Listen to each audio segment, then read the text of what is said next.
Okay, pag-usapan po natin, ano ba mas healthy? Saging na saba versus kamote. Baka magulat kayo sa sagot ha. Parehong favorite natin yan, nilagang saba at nilagang kamote. Ang saba, di ba, may lakatan, latundan, saba. Ang saba, iba siya mas green ang color niya, mas makapal yung balat, mas starchy siya mas starchy.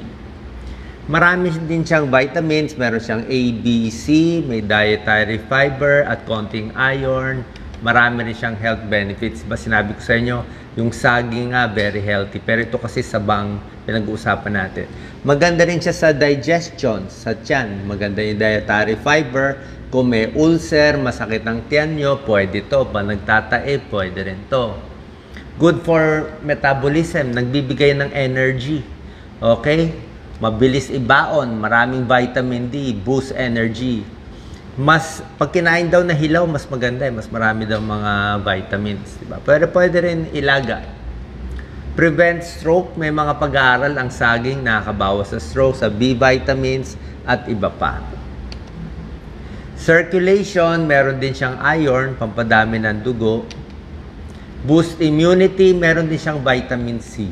Okay? Latundan, lakatan, and saba, mas maraming vitamin C ang saba. Kasi mas yellow siya, mas maasim-asim siya.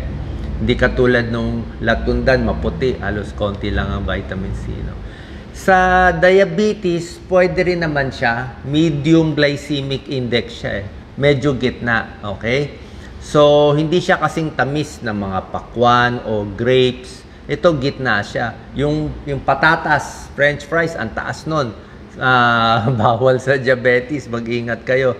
Pero itong mga saba, pwede yan, medium. Okay, better yan than patatas. For pregnant women, meron siyang folic acid, maganda. Para sa mga batang mahika, nakita nila yung saging, may tulong sa hika at bawas stroke. May mga pag-aaral, lalo na sa bata. Ano benefits niya? Energy, hangover, yung pagkatapos maglasing, pwede rin yan. Yung mga smoker, gusto mag-quit ng smoking, pwede rin to. Pangtulong sa nicotine withdrawal. Pregnant women, for energy, for heartburn. High potassium, syempre, para sa puso, sa muscle. Diba? Saging, pang potassium siya. So, marami siyang benefits. Huwag din, syempre, sobra dami. Yung sa tamang dami lang. Kasi iba daw merong allergic reaction sa ibang component ng saba. Tingnan natin, sa kabilang banda, may laban ba ang kamote? Kala nyo walang laban, pero tingnan nyo, ang kulay niya orange. Diba? Diba sinabi ko sa inyo, mas makulay, mas maraming benefits pag itetest natin kung ano mas marami, saba o kamote. Pareho silang, yung sa yellow, ito orange. Ang kamote, ang taas niya super sa vitamin A. Mataas siya talaga sa vitamin A kasi nga sa kulay niya.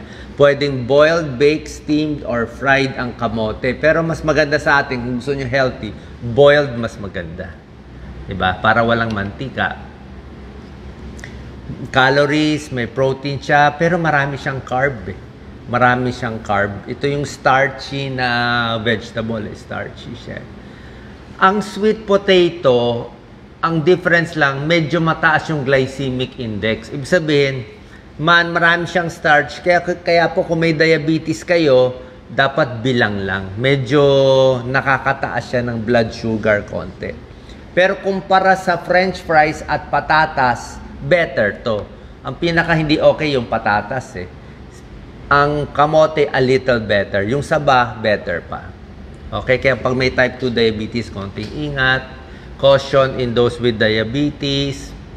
Marami naman siyang fiber. Kaya kahit may diabetes ka, o nga, marami siyang starch, pero may tulong din yung soluble fiber na pectin niya na dahan-dahan din yung pag-absorb sa katawan. Hindi katulad na soft drinks, lahat na sugar, patas. Ito at least may kinakain ka pa muna. Mataas yung pro-vitamin A niya, yung mga beta-carotene. Meron din siyang vitamin C, meron din siyang potassium.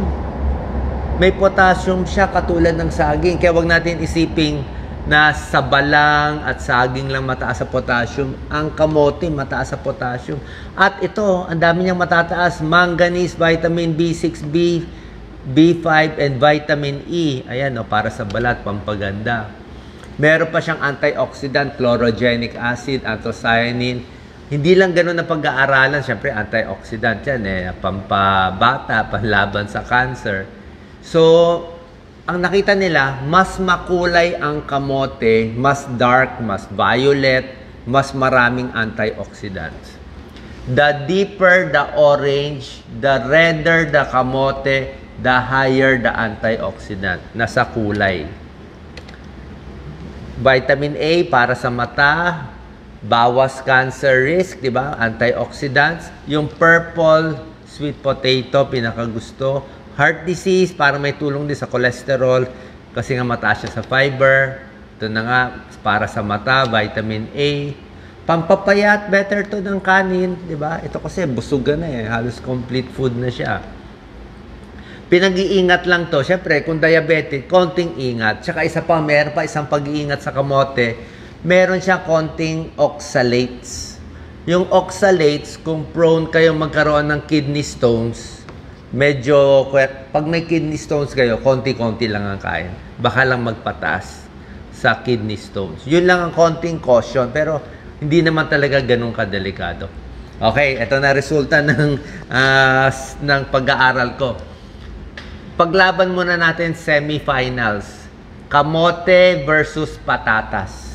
Kamote versus patatas, mas maganda daw kamote. Kasi ang kamote, better pa rin siya for diabetes compared to patatas. Lower GI ang sweet potato. Okay? Although mas nakakabusog itong isa. Kaya sweet potato, kamote ang healthier choice kung pagpipilian nyo. Pero pwede rin naman yung patatas kung wala ka naman diabetes. Eto na, saba versus kamote. Doc Lisa, focus natin. Tingnan nyo. Sa calories, a little more calories ang kamote. Fiber, mas marami pang ang fiber ang kamote. Okay? Sugar, mas konting sugar pala siya. Marami rin pala sugar nitong saba. Pero tingnan niyo naman yung vitamin A. Winner talaga siya. Yung vitamin A, ito ang requirement natin. Lumampas siya sa requirement. 135%. Super daming vitamin A ang kamote na halos wala ang saba. Calcium, 4%. Panalo din ang kamote. Iron, panalo din ang kamote. Potassium, tabla. Halos tabla ang potassium ng kamote and saging na saba. Okay? Vitamin B1 and B5 panalo ang kamote. Vitamin B6 panalo ang saging. Ayan, no? Pero sa iba, sa copper, manganese, phosphorus, zinc, panalo pa rin ang kamote. Kasi ano siya, underground, ano siya ba? Underground na gulay or fruit yan So nakita nyo, mas marami pala siya. Okay? Kaya pinaglaban, ang taas ng vitamin A ng sweet potato. Ito pabaliktad lang to. Ito yung kamote, ito yung saging na saba. Tingnan mo. Kamote, panalo lahat sa vitamin A, sa calcium, sa phosphorus. So sweet potato, parehong mataas sa fiber and potassium. Sweet potato, less sugar. Sweet potato, more beta-carotene, vitamin A. Sweet potato, more thiamine, pantothenic acid, B1, B5, excellent source of vitamin A. So, kung titingnan po sa dami ng nutrition, panalo yung kamote.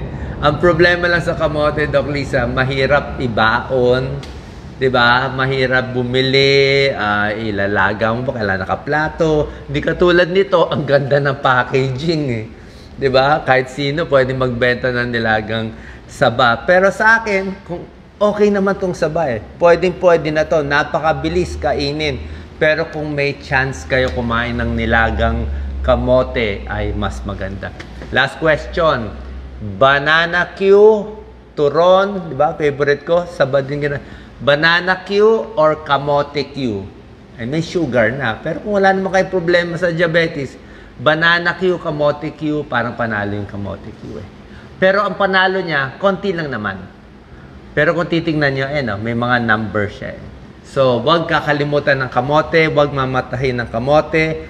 Kung hindi maka-answer sa exam, wag sabihin kamote yung utak kasi healthy ang kamote. Salamat po.